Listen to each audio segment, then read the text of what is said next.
Salut à toutes et à tous, j'espère que vous avez la pêche aujourd'hui. Ici, c'est Mike Legovi, alias le dresseur de code. Alors, enfin, cette fois-ci, on va faire une application web en Laravel de A à Z. On va apprendre l'analyse, la conception, le développement de l'application. On va tester l'application et on verra même quelques stratégies de maintenance pour l'application. Et aussi, à la fin, on va déployer notre application. Notre application sera disponible en ligne et vous serez fiers de la réalisation à la fin de la journée. OK?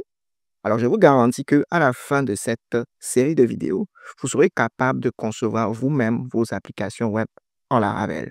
On va voir les notions les plus fondamentales, que ce soit les routes, les contrôleurs, les modèles, les vues, les factories, les seeders. Et pour ne citer que cela, on verra tout ce qu'il vous faut brique par brique pour vous en sortir devant un projet Laravel. On aura un design aussi nice. Vous voyez ici Larafolio. J'adore ceci, hein, cette façon dont ça bouge, ça monte, ça descend, ça bouge, ça monte, ça descend. On verra comment le faire, OK? Ne vous inquiétez pas. Alors, qu'est-ce que c'est que Larafolio? Eh bien, c'est écrit ici, compagnie de développement d'applications web. D'accord?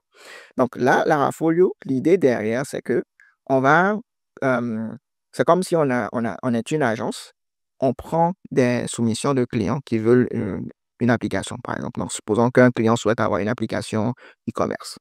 Ben, au sein de Larafolio, il y aura des développeurs full stack. Par exemple, il y aura un développeur full stack, Mike. On va lui confier une application, l'application e-commerce du client. Il va faire l'application et puis il va venir mettre ici comme, en fait, c'est comme un portfolio de la compagnie. OK? Donc, il va pouvoir dire, OK, on a conçu une application e-commerce. Voici l'image qui illustre l'application. Là, actuellement, là, c'est juste l'image de téléphone Samsung et tout, mais on va supposer que c'est vraiment une image de l'application. On va donner un nom à l'application et puis on va décrire l'application et puis on va dire qui vraiment au sein de Larafolio, quel développeur l'a fait. Et on peut voir, il y a plus là pour voir plus de détails sur l'application. Donc là, actuellement, j'utilise l'Orem Ipsum. Donc, c'est des textes générés aléatoirement juste pour illustrer au fait. Donc, ça, c'est vraiment l'application. Donc, on va faire un petit tour de l'application. OK? Donc, on voit qu'on peut cliquer sur inscription. Donc, c'est vraiment un développeur full stack qui vient au sein de Larafolio pourra vraiment créer son compte. Une fois qu'il aura créé son compte, il peut, par exemple, s'il a déjà un compte, il peut cliquer ici et puis il va pouvoir venir ici pour se connecter. Donc, en fait, soit vous venez vous inscrivez, soit vous cliquez sur connexion et puis vous allez pouvoir vous connecter. Donc, il y a déjà actuellement un compte. Donc, c'est dresseur@gmail.com. Le mot de passe, c'est password. Je vais me connecter. Et une fois qu'on se connecte, eh bien, on peut voir un dashboard très classique où on voit le nombre total d'utilisateurs. C'est vraiment le nombre total de développeurs qui sont en charge de réaliser des projets.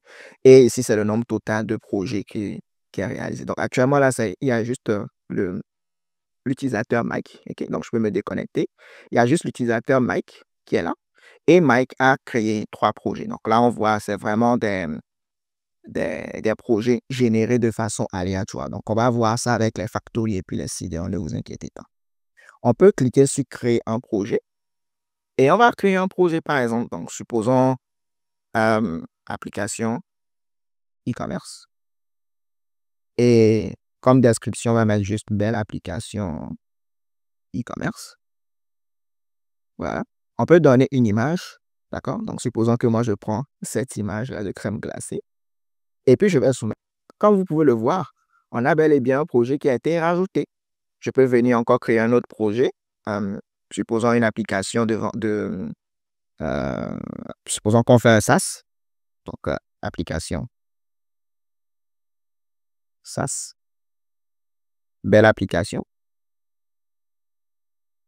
Application. Donc, je vais prendre encore un autre cas. Donc, supposons que je prends plutôt ceci. Donc, je fais ça, puis je clique soumettre. Vous voyez. Belle application SaaS a été créée également. Donc, là, on a ces deux applications qui ont été créées. Si on vient au niveau du tableau de bord, on voit que maintenant, au total, c'est 5 applications. Si je me déconnecte, on veut voir que ici, les applications ont été également rajoutées et puis c'est Mike qui a fait les applications. Je peux revenir me reconnecter, dresseur@gmail.com et puis password, je me connecte, d'accord? peux venir ici, projet. On a la liste des projets.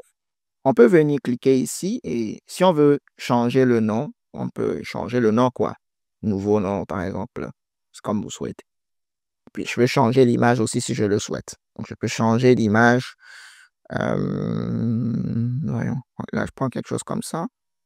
OK. Je peux changer d'image. Comme vous pouvez le voir, projet mise à jour avec succès. Là, on a changé des images. L'image également. Si je souhaite, je peux également supprimer au fait. OK? Rien ne m'en empêche. Je peux venir ici et puis je peux cliquer sur ce bouton qui est ici, supprimer. Donc, si je clique sur supprimer, ce projet sera supprimé. Je vais cliquer sur supprimer. Le projet a été supprimé. Donc, même si je reviens au niveau d'ici, donc vous voyez qu'il n'y a plus le projet. Il n'y a plus le projet qu'on a appelé nouveau, qu'on a appelé finalement nouveau nom, quoi. OK? Donc, voilà l'application en gros. Alors, comme je vous disais, dans cette application, on va voir comment gérer les routes. On va parler des services providers. On va parler de tout ce qui est middleware. OK? On va gérer les contrôleurs. On va gérer des modèles. On va gérer des migrations. On va écrire des tests. D'accord? On va écrire des tests. Et on va voir les seeders et les factories. J'espère que j'aurai réussi à vous convaincre de suivre cette superbe série de vidéos qui s'en vient. Alors, on se donne rendez-vous dans la prochaine vidéo où on va découvrir les prérequis pour faire ce projet. D'ici là, portez-vous bien. On se dit à la prochaine. Peace. Salut.